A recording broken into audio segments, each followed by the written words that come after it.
प्रकार पहिला. हा पदार्थ बनवण्यासाठी इथे मी घेतली आहे एक तोतापुरी कैरी. कैरी स्वच्छ धुवून घ्यायची, पुसून घ्यायची. त्यानंतर तिचं साल काढून घेतलं आणि अशा पद्धतीने जे छोटे छोटे काप करून घ्यायचे. तुम्हाला हवं तर ही कैरी किसूनही घेऊ शकतात. मी इथे कैरीचे छोटे काप करून घेतले. त्यानंतर चॉपरमध्ये हे कैरीचे तुकडे घेतले आणि त्यामध्ये 2 हिरव्या मिरच्या टाकून घेतल्या. हिरव्या मिरच्या आपल्या आवडीप्रमाणे कमी जास्त टाकू शकतो. आता चॉपरमधून हे चांगलं बारीक करून घेतलं. तुम्हाला हवं तर हे किसूनही घेऊ शकता आणि हिरवी मिरचीचे बारीक काप करून तुम्ही याच्यात ॲड करू शकतात. आता याच्यात 1 चमचा लाल तिखट, अर्धा चमचा हळद, चवीप्रमाणे मीठ आणि 2 चमचे गुळाची पावडर टाकून घेतली.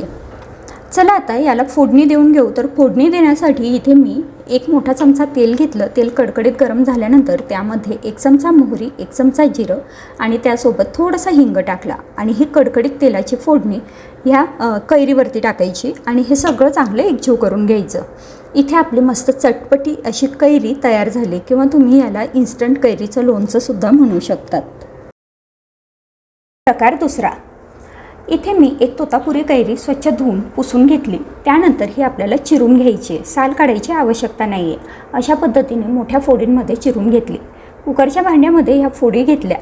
वरून एखादं झाकण ठेवायचं आणि कुकरमध्ये याच्या 4-5 शिट्ट्या करून घ्यायच्या, जसं आपण भात शिजवतो त्याप्रमाणे. आता कढईमध्ये 1 चमचा तेल घेतलं. त्यात अर्धा चमचा जिरं, पाव चमचा हळद, 1 चमचा लाल तिखट आणि वरती आपण ज्या आता कैरीच्या फोडी शिजवून घेतलेल्या होत्या त्या टाकल्या. सगळे चांगलं एकजीव करायचं. आता जेवढ्या कैरीच्या फोडी असतील तर त्या प्रमाणात आपल्याला गूळ टाकून घ्यायचा आहे. जर कैरीच्या फोडी वाटीभर असतील तर वाटीभर गूळ वापरा किंवा आपल्या आवडीप्रमाणे गुळाची क्वांटिटी कमी जास्त करू शकतो. चवीप्रमाणे मीठ टाकून 5-6 मिनटं छान शिजवून घ्या.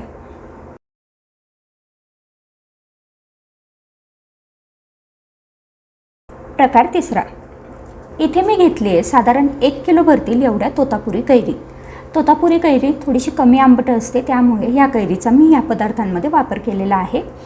चला आता ही स्वच्छ धुवून घेतली, त्याचं साल काढून घेतलं आणि आपल्याला ही कैरी चांगली किसून घ्यायची आहे. शक्यतो जाड किसणी वापरा. चला कैरी किसून झाली. आता एखाद्या वाटीने ही कैरी मोजून घ्यायची. म्हणजे हा कैरीचा किस मी इथे मोजून घेतलेला आहे. साधारण 4 वाटी किंवा 4.5 वाटी भरेल एवढा हा कैरीचा किस आहे. थोडाफार इकडे तिकडे झाला तर काही हरकत नाही. आता एका कढईमध्ये 2 चमचे तूप घेतलं आणि त्या तुपामध्ये आपण किसून घेतलेली जी कैरी होती ती आपल्याला चांगली परतून घ्यायची.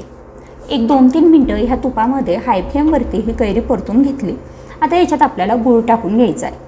इथे मी हा गूळ चांगला चिरून घेतलेला आहे बारीक आणि जेवढी आपण कैरी मोजून घेतली होती, जेवढी कैरी होती त्याच प्रमाणात तेवढाच आपल्याला गूळ वापरायचा आहे. जास्त वापरला तर चालेल पण कमी वापरू नका, नाहीतर कैरीचा जो मुरंबा आहे किंवा गुळांबा आहे तर तो कमी गोड होऊ शकतो.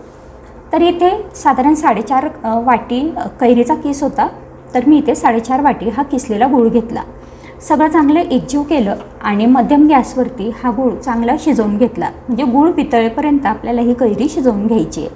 चला 5-7 मिनटानंतर गूळ वितळलेला आहे. अजून आपल्याला 5-1 मिनटं हे शिजवून घ्यायचं आहे आणि असं चेक करून बघायचं. गुळाचा पाक घ्यायचा आणि तो असं बोटांमध्ये चेक करायचा. तार तुटली पाहिजे इथपर्यंत झालं म्हणजे आपला हा गुळांबा तयार आहे असं समजायचं. वरून तुम्ही फ्लेवरसाठी याच्यात वेलची पावडर टाकू शकतात. चांगलं एकजीव केलं आणि त्यानंतर थंड झाल्यानंतर बरणीत भरून ठेवायचा. प्रकार 5वा. हा पदार्थ बनवण्यासाठी मी इथे घेतली आहे एक तोतापुरी कैरी.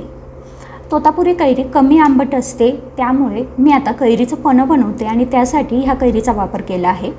जर जी कैरी कमी आंबट असेल ती वापरायची, म्हणजे गूळ कमी प्रमाणात वापरला जातो. कैरीचं साल काढून घेतलं होतं. त्यानंतर ही कैरी अगदी छानपैकी चिरून घेतली. हवं तर आपण ही कैरी डायरेक्टही शिजवून घेऊ शकतो, पण अशी शिजवली तर थोडीशी लवकर शिजते. कुकरच्या भांड्यामध्ये कैरीच्या फोडी घेतल्या. त्यानंतर जसं आपण वरण भाताचा कुकर लावतो त्याचप्रमाणे ही कैरी आपल्याला शिजवून घ्यायची. साधारण 3-4 शिट्ट्या करून घेतल्या. हे बघा कैरी पूर्णपणे शिजली आहे, तिचा चांगला गाळ झालेला आहे. आता याच्यामध्ये आपल्याला गूळ टाकून घ्यायचा आहे. तर मी इथे अंदाजे गूळ टाकून घेतला आहे, पण तरीसुद्धा जो कैरीचा पल्प आहे तर तो जेवढा भरेल तेवढा आपल्याला गुळाची क्वांटिटी घ्यायची आहे. आणि वरून थोडंसं मीठ टाकलं. त्यानंतर हे सगळं एकजीव करायचं आणि आता हे जे मिश्रण आहे तर ते एखाद्या गाळणीतून चांगलं गाळून घ्यायचं. तर हे पहा, इथे मी हे जे मिश्रण आहे कैरीचं ते चांगलं गाळून घेतलं आणि इथे आपलं हे सिरप तयार झालं. यामध्ये थोडीशी वेलची पूड टाकली, वरून थोडंसं काळं मीठ टाकायचं आणि हे सगळं चांगलं एकजीव करून घ्यायचं. पण्यासाठीचं हे सिरप तयार झालं आहे. बाटलीत भरून ठेवलं तर 8 ते 10 दिवस फ्रीजमध्ये चांगलं टिकतं आणि जर शिजवून घेतलं तर 6 महिने व्यवस्थित टिकतं. चला आता पन्हं बनवून घेऊ. तर इथे मी ग्लास घेतले आणि त्यामध्ये 1 मोठा चमचा हे जे कैरीचं सिरप होतं ते टाकायचं. त्यानंतर थंड पाणी असेल तर डायरेक्ट थंड पाणी टाका, थंड पाणी नसेल तर आपल्याला आवडेल त्या पद्धतीने इथे बर्फाचे खडे मी इथे टाकून घेतलेले आहेत आणि माठातलं मस्त थंड पाणी होतं ते आता याच्यावरती टाकलं.